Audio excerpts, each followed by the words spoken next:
नमस्कार दोस्तों, स्वागत है आप सबका मेरे YouTube चैनल हर जगह भड़ास में। अच्छा दोस्तों, क्या आपने कभी ग्रुप की या समूह की परिभाषा पढ़ी है? बचपन में जब हम लोगों को पढ़ाया जाता था कि समूह क्या होता है, समूह एक लोगों का या एक प्रकार की चीज़ों का या एक ही तरह की चीज़ों का एक गठबंधन होता है, एक ग्रुप होता है जिसमें कम से कम 2, 4, 6 क्वालिटीज़ तो आपस में मैच करनी ही चाहिए। लेकिन हमारे जो ये विपक्ष हैं, मतलब विपक्ष क्या, सत्ता का जो हमारे देश में सत्ता का जो विपक्ष है, हालांकि वो तो हमारा भी विपक्षी कहलाएगा, राष्ट्र का भी विपक्षी कहलाएगा जैसे उसकी करतूतें हैं, लेकिन इन्होंने जो गठबंधन बनाया इसमें सब एक दूसरे के धुर विरोधी हैं, सब एक दूसरे की जड़ काटने में लगे हुए हैं, सब एक दूसरे का पत्ता काटने में लगे हुए हैं, सब एक दूसरे की जड़ों में मट्ठा डालने में लगे हुए हैं, लेकिन वो भाजपा के खिलाफ एक हुए हैं। अब देखिए, कल इस इंडी गठबंधन की रैली हुई दिल्ली के रामलीला ग्राउंड में। समझ ही नहीं आया हुआ क्या, ये क्या केजरीवाल के समर्थन में थी। आप जहां एक तरफ ये प्रदर्शित करने पे लगी हुई थी कि ये सारे के सारे नेता, ये सारे के सारे दल केजरीवाल के समर्थन में इस रैली में उतरे हैं, वहीं कांग्रेस इस बात को बिल्कुल डिनाई करने पे तुली थी कि वो केजरीवाल के लिए आई है। जहां कहा जा रहा था कि वहां पर 28 दल दिखाई देंगे, 28 दल के बड़े बड़े नेता दिखाई देंगे, वहां पर मात्र 14 दल आए। खैर छोड़िए उसको भी, उसमें भी केजरीवाल का नाम अगर या तो आप पार्टी के लोगों ने लिया अपने भाषण में, या फिर एक अगर बड़े नेताओं में देखा जाए तो अपने भैया अखिलेश भैया ने लिया, अखिलेश भैया उन्होंने केजरीवाल का नाम लिया। बड़े बड़े जो दिग्गज नेता थे, जैसे मान लीजिए राहुल गांधी हैं, सोनिया गांधी हैं, प्रियंका हैं, या और भी कांग्रेस के नेताओं ने, किसी ने केजरीवाल का नाम नहीं लिया। लेकिन स्टेज पर मिसेस केजरीवाल सोनिया गांधी के बराबर में बैठी थी। मतलब आप पार्टी ये बनाने पर, ये एक कहना चाहिए नैरेटिव सेट करने पर लगी हुई है कि मिसेस केजरीवाल, सुनीता केजरीवाल, जिनकी सूरत मैंने तो अभी ये केजरीवाल के जेल जाने के बाद ही देखी, उससे पहले मैं उन्हें नहीं पहचानती थी सुनीता केजरीवाल को। अभी जुम्मा 4 दिन भी नहीं हुए हैं उन्हें आए हुए, और वो सोनिया गांधी के समकक्ष की नेता हैं। और आप ये देखिए कि वो रैली में पहुंची भी भगवंत मान के साथ थी। वो जो उनके टुटपुंजे नेता हैं, जैसे कि आतिशी हैं, राघव चड्ढा तो खैर फरार है क्योंकि उनको भी किसी वो जलनिगम के किसी फ्रॉड में पकड़ा जाने की उम्मीद है। जैसे वो भारत आएंगे, सुन रहे हैं, अरेस्ट कर लिए जाएंगे, तो वो तो फरार हैं। और बाकी जो आतिशी जी को तो मैडम को स्टेज पे भी जगह नहीं मिली, सुनने में आ रहा है कि उनको तो बुलाया ही नहीं गया, उनको तो भाषण भी देने नहीं दिया गया। सारा काम मिसेस केजरीवाल कर रही हैं। मतलब वो बंदा जो कांग्रेस के विरोध में आया, कांग्रेस के विरोध में उसकी पार्टी का गठन हुआ, आज वो कांग्रेस के संग खड़ा हुआ है और वो लोग कह रहे हैं कि वो लोकतंत्र बचा रहे हैं। भैया, ये कैसे लोकतंत्र बचाया जा रहा है जिनमें आपस में कोई एक भी गुण मैच नहीं कर रहा है, आपस में एक दूसरे से कोई तालमेल नहीं है। उसके बावजूद वो सब एक इसलिए है कि भाई उनको नरेंद्र मोदी के खिलाफ एकजुट होना है।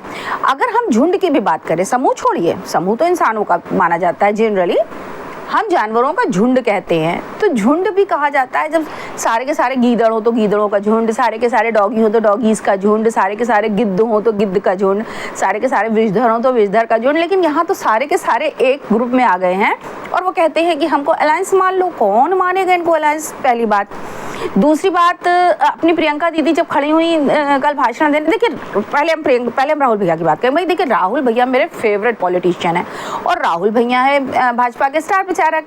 तो कल उन्होंने मतलब वो छुपा के डरा के धीमे से तेज से कहीं ना कहीं भाजपा का प्रचार कर ही जाते हैं।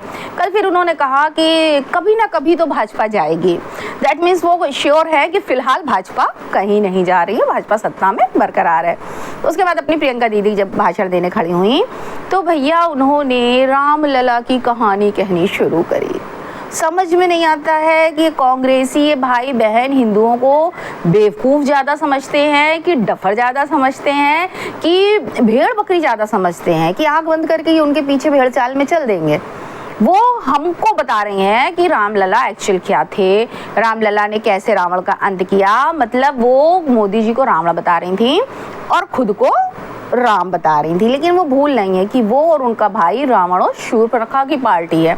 जिसे राम जी ने आकर के अब कम से कम भगा दिया है सत्ता से। फिर कभी अगर कुछ होता है, हाल फिलहाल तो फिलहाल अभी इनकी कोई चांस नहीं है, फिर कभी कुछ होगा तो देखा जाएगा। तो और एक जो मेन वो बाकी लोगों ने क्या कहा वो इतना इंपॉर्टेंट नहीं है। तेजस्वी यादव आए, वो पता नहीं गोविंदा की फिल्म का कौन सा गाना सुना रहे हैं। अखिलेश भैया आए, वो पता नहीं अपना क्या राग अलाप रहे हैं। इन लोगों की तो खैर कोई कुबत नहीं है वहाँ पर जो दो मेन पार्टीज थी वो एक कांग्रेस थी और एक आप थी।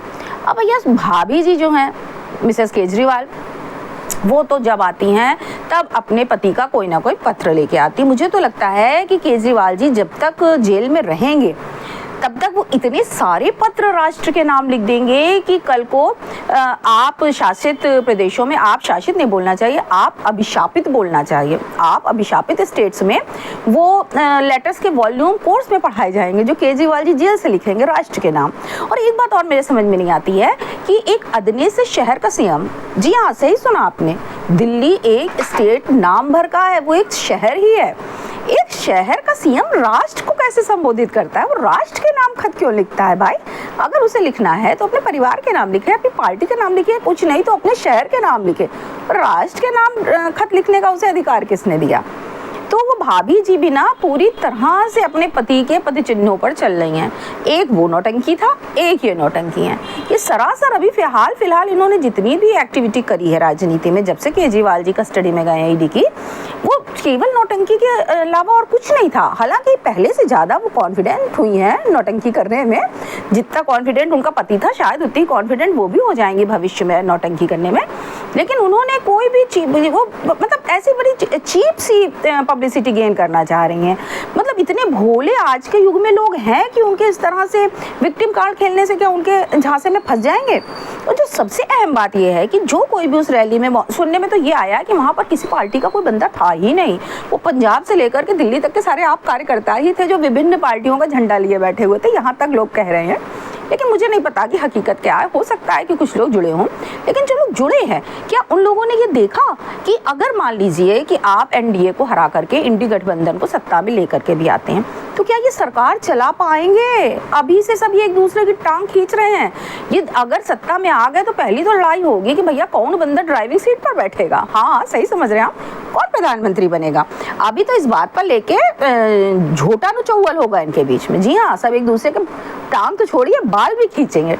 और हमारे देश में जो इतने सालों बाद एक स्टेबिलिटी आई है उसको फिर से ये लोग बर्बाद कर देंगे। और सबसे प्रमुख बात तो ये है कि अरविंद केजरीवाल और कांग्रेस जो एक दूसरे के धुर विरोधी थे, जब ये जो दो धुर विरोधी एक साथ मिलकर सत्ता में आएंगे तो भैया हमारे देश का हाल क्या होगा। मेरा अपने देशवासियों से हाथ जोड़कर यही प्रार्थना है कि भाई इन सब गीदड़ों की, इन सब गिरगिटों की, इन सब विषधरों की, इन सब गिद्धों की बात को मत सुनिए। ये सिर्फ अपने फायदे के लिए आपको मोदी जी के खिलाफ भड़का रहे हैं। हमारे देश में एक शेर है क्योंकि जंगल में एक ही शेर रह सकता है और वो मोदी जी हैं।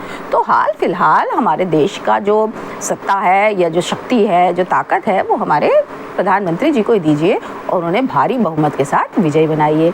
इसी प्रार्थना के साथ आज के एपिसोड को मैं यहीं विराम देती हूँ। मिलते हैं दिल की भड़ास के अगले एपिसोड में। तब तक के लिए जय हिंद, जय श्री राम।